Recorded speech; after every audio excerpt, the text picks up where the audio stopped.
intay makasasarita man na po ti mangidaulo to opisina ti Provincial Youth Development Office kabaranggayan hindi pangablawan kani congratulate ni Ma'am Omar Ibatuan manipod ditoy Vigan City. Ma'am Omar, good morning. Congratulations, ma'am. Hello, Kuya Rexon. Good morning po. Medyo adan sa tama dati boses mo nga nagreyaw-reyaw tiragsa mo ha. Uwen, Oo. Kuya. Kasi syempre, very happy tayo, especially dito sa ika-deping awarding na napasama. Nakapasama ka dito awarding, ma'am. DJ Boracay New Coast Convention dito'y Aklan. Oh, so kada kita gundaway dadta kayo Boracay pa lang. Yes po. Oh, wow, nakadayo na manan. Maarig na nakapasyarak dita Boracay tatangarod, ma'am. Okay. Ma'am Omar, congratulations sa how's the feeling? Kumusta tiri nayo ta amok nagrigregatan nyo datoy, pagrigregatan nyo, di panangidaulo ito pisina ti Paido. Ang itiri nam tatata ti kaado dagiti nakisalip ket may sa kayo kadagiti nangabak, ma'am. Syempre, very fulfilling isuna, feeling. Actually, parang ang pay ulay nga mag-gas, di napasama di gabi kasi sobrang nakaka-pressure ta. Syempre, national recognition dito, can talagamit nga ti mayat nga collaboration ti opisina ti PYDO ken ti support ti provincial government nga niya ti dadauloan ni Governor Jerry ket ken ti kina-active dagiti agtutubo tayo so dagiti dagiti banbanag nga talaga nga nang push kanya tayo tapno gaed tayo DJ dati nga recognition and thank God sa dirabi ket nakabilang tayo kadagiti sangapulo nga most outstanding LYDO. Okay. So mga 32 finalists hanggang 10, ma'am, kasiyay tinaudin. Opo, bale actually 31 isuna, 31 ti naging national finalist and then top 10 ti na-awardan ti most outstanding. Wow. Ngam dagiti, ma'am, youth development offices ti kada LGU no dapat dagiti other groups or organization. Bale, DJ, awarding nga napasama po. Separate, ang nadumado mga categories. Adati pang SK, adati pang youth organization, adati pang proyekto, sabsabali ng proyekto. DJ, nakangabakan tayo kit para kadagiti local youth development offices na. Okay. So, ma'am, anya ti kwa, anya ti impresent yo. Anya ti talagang nangabakan nyo, ma'am, aping ngiti nang pangabak kanyayo. Anya dati linaon na, i-discuss mo man, ma'am, no maawatan ti amin? Yes, actually, nag-stricto na para kanya kit isa si may nga karigatan nga validation na experience ko. Kasi nagnakamiti talo nga proseso.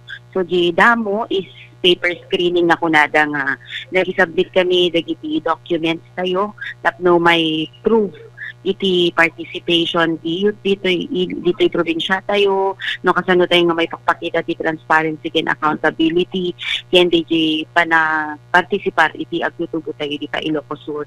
So amin nga documents tayo amin nga pruweba nga may pakita DJ ket in-submit tayo.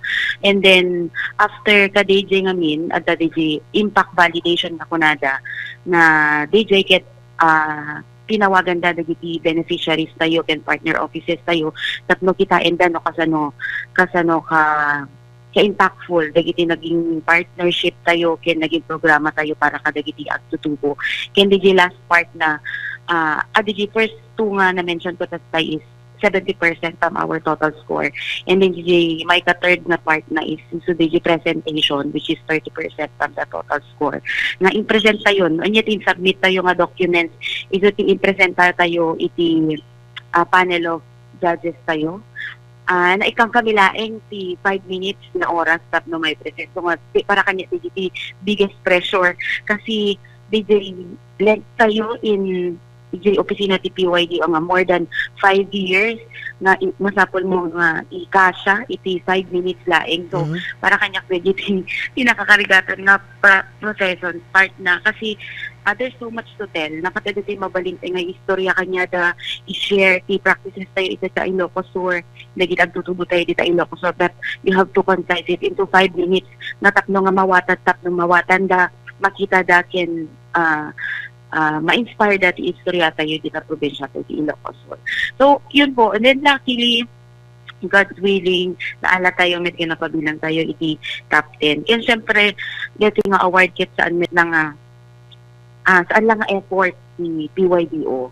Dikit ni effort ni na dumado mga partners tayo, especially dito iti agtutubo ti Ilocos Sur. Kasi nagkakilan ti contribution da, iti youth development side.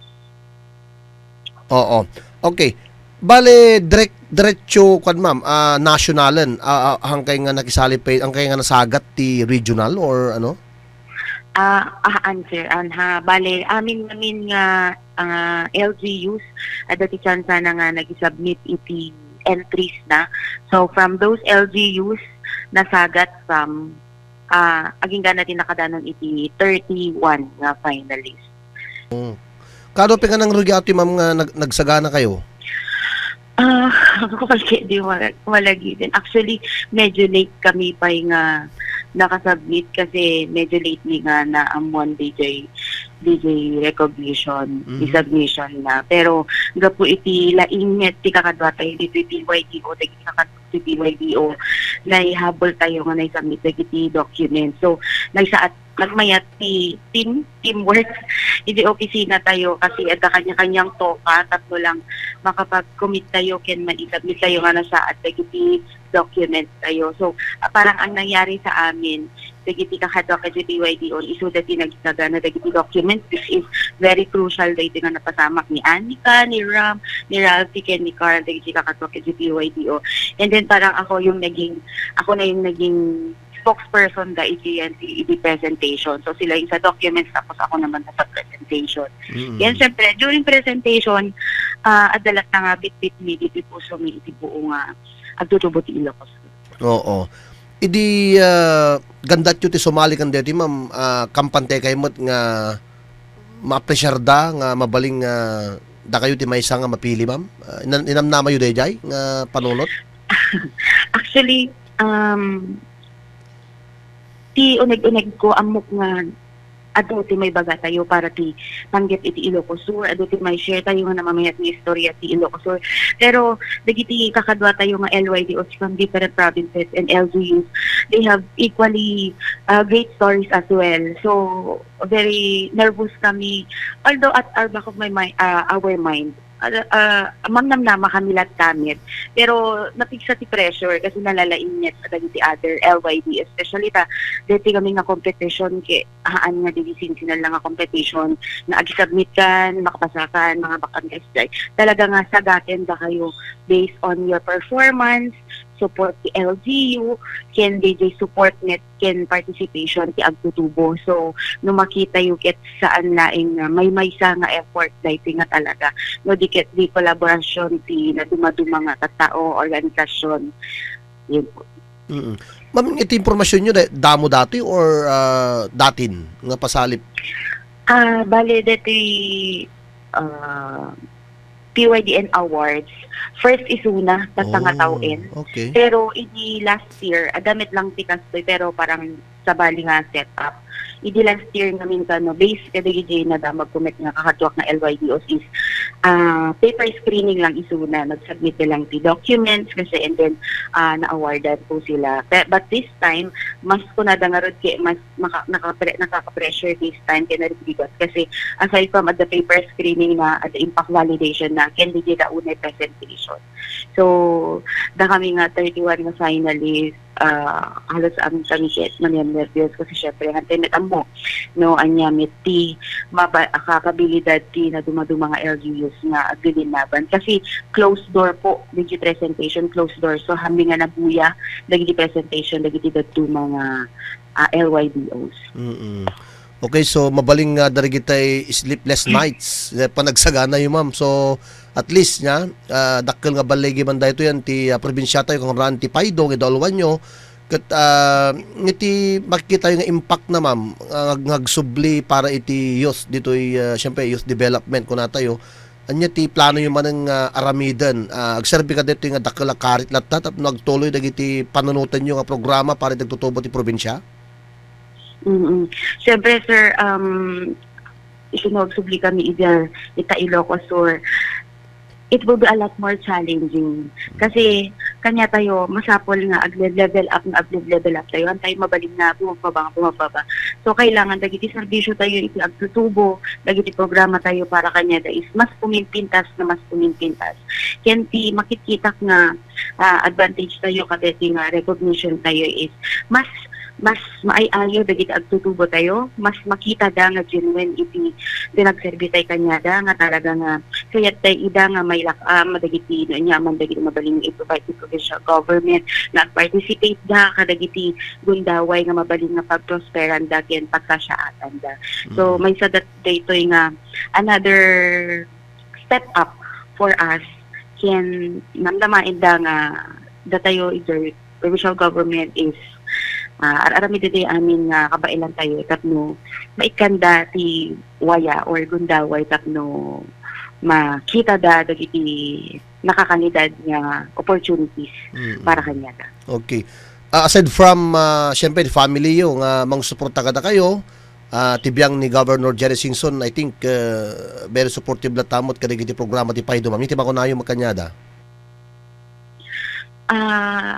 Actually very supportive ni Governor Jerry kadagiti especially kadagiti youth programs tayo, and he always listens every time nga dati ibagatay kanya na talaga nga agding isuna so suportaran datayo kadagiti mga endeavors tayo haan lang actually nga yung opisina ni but all of our offices with the provincial government and even our youth oray dagiti organisasyon ti agtutubo din na ida niya dagiti punada niya may dagiti programa da masuportaan da ken day ticket saan lang nga dagiti local officials tayo but also to our colleagues outside the provincial government. So again naman kami unay ko ni Governor Jerry, kini Vice Governor Ryan, kini Sir Marlon, Attorney Jana, JST tayo. Kaya siyempre nagiging na dumadong mga stakeholders and partners tayo para kadagito yung initiatives tayo for the youth in Ilocos Sur. Oo. Ma'am, DJ ko na yung the time limit na nga 5 minutes. Nya tinapasama gayam na ilipas yung present or nabatingtingan kayo? Mas maganda po kasi na may mayat nga min DJ, may lipas mo nga ng saptapa kaysa DJ at the middle of your spiel ket makatan ka. And usually nga min every time nga ag-present tayo, ag-start tayo ti napintas, i-end tayo net lang nga napinpintas pay.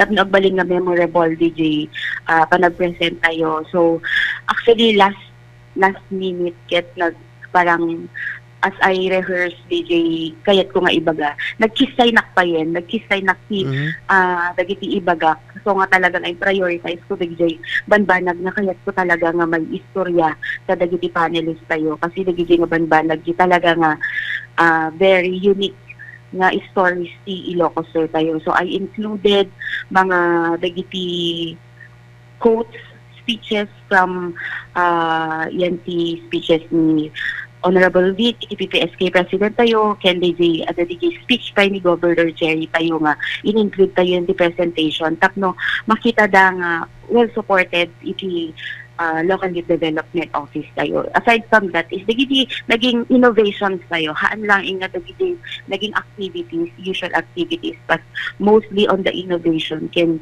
in-emphasize tayo no kasano ti benefit na ti agkaadda ti agkaroon ti very supportive local government, very active, can mayat nga panaki-collaborate iti na dumadum mga individuals, organizations, and agencies, ken no kasano kamayat no iti agtutubo tayo ket na mayat ti partisipasyon na. So basically, may isang thought DJ presentation tayo is how the provincial government support the youth of Ilocos Sur and how the youth of Ilocos Sur acknowledges and recognizes the support from the provincial government. Oo, okay. Ma'am, adara kitay upcoming activities tayo pay? For our upcoming activities, ano na lang, stay tuned na lang po. But we will soon be having our own version, our own celebration ng Linggo ng Kabataan. Since it is August and Idikalman actually is International Youth Day. So nagmayat na aldaw to celebrate our winning, to celebrate our youth, to celebrate our local government. Okay. So, kumusta gayong ti weather mo tadta, ma'am, ta Boracay? Ano po yun? Kumusta weather? Napintas ni weather ito adadikiti times na agtudo, pero very short lang. And then aginit tumanin. So there's no way na naabga po ka ti Boracay nga hanggang humigit. Humigit ka nga talaga kasi there will always be a time na ma-enjoy mo iti beach, iti very sunny weather, although at times at patudo-tudo na, pero saglit-saglit lang. Okay, mahaba-habang biyahe pa, ma'am. Sagbay ang magadanong kayo ito'y ingat kayo. Manen, congratulations. Congratulations, ma'am, ti Paydo Ilocos Sur. Sabi ko mata, dito karit nga kunayo, iti panagtultuloy kat hoping sumasarno, ma-maintain yun, na mabaling kayo mga sumalin, ma'am.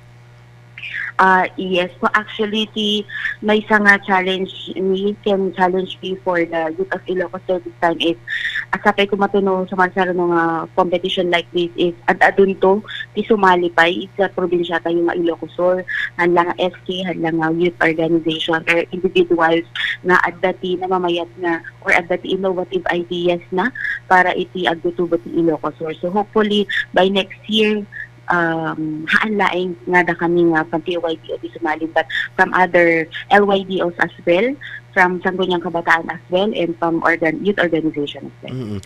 Ma'am, aside from plaque of recognition, I think certificate, dati ba cash o award yo? Wala po. Oo, but however, the recognition itself is already a big beacon for us. Okay na, ma'am. Agasam sa gasot ko namon nakisali tapos sila limas kay nga talaga mo abot ti dagom, ma'am, niya. Panagsali actually actually from all the hindi kasi nila specify no mano per category is in Mali, but there are more than 500 entries from different categories po. Ma'am, sino gayam ti kuan na malagip yun? Sino naging panelist yo? The panelist ni sir is from representatives from Galing Pook Foundation, Philcon, Ken iti Jerry Rojas Foundation. So, nung makita tayo, kaya naging big guns talaga nga national agencies, naging panelist tayo. So, nga makapa-pressure Ken. At somehow, mayat net, tapno, at least may pakita tayo kanyada, may baga tayo kanyada, stories na adaan kadagit ni LGU tayo. Sigurado na-amaze na in presenter yun, ma'am, niya? Siguro. Nakasagana kayo, ma'am, daragitay, baka madamdama, daragitay may benchmarking ti opisina yon from other provinces. Yes, actually on this month, at dati nakaschedule nga umay benchmark from other provinces. Ken dati nga naging activity po is haanlaing panggit iti awarding or recognition, pero it's a good way to benchmark as well kadagiti different provinces kasi adadagiti from Cebu City, from Antique, aglalaw nga LGUs nga namamayat net iti processes ken initiatives da iti youth development offices da. So nagbalintay da ito nga gundaway para kay namin nga makita met ken maamam mo dagiti ububraen ti LYDOs from other provinces and municipalities. Oo. Okay. Ma'am Omar, thank you very much. Manen, congratulations ti opisina yo kanda kayo mismo kanda di kadwayo. Alakat naganad kayo, ma'am, dati panagsubliyo ti Ilocos Sur ta excited digitay taga Kapitolyo sigurado. Even the governor ket talagang ururayan na kayo nga courtesy kan mga isangpot dagiti nyawid yo nga pamadayaw, ma'am. Congratulations, ingat kayo. Thank you so much po. Thank you.